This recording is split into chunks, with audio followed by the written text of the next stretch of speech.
Hey everybody, in this video, I'm going to show you how to use Cash App Afterpay at Walmart. And yes, this really works. First, open the Afterpay app on your phone and make sure it's updated. On the home screen, you might see Walmart listed, but if not, just use the search bar and type Walmart. If Walmart shows up, tap on it. If it doesn't, it simply means it's not active right now and you'll need to check back later.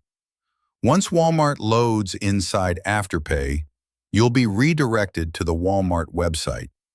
Shop like normal, add your items to the cart, and then head to checkout. At checkout, Afterpay will give you a one-time virtual card.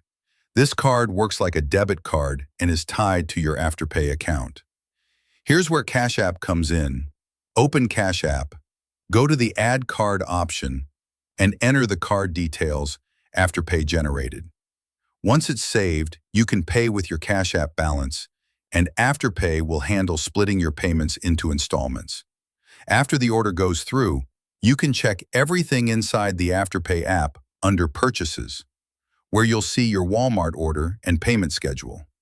If Walmart doesn't appear in Afterpay, refresh or try again later. If Cash App doesn't accept the card, make sure the app is updated and that you have enough balance. If your payment fails, double-check that the billing information matches correctly. And that's all you need to make Cash App Afterpay work at Walmart. By the way, if you're tired of paying high fees moving money around, Wise is one of the best ways to do it. I use it myself to send and receive money with some of the lowest fees out there. Plus, you get free virtual and physical debit cards that work globally. Right now, you can grab an exclusive offer.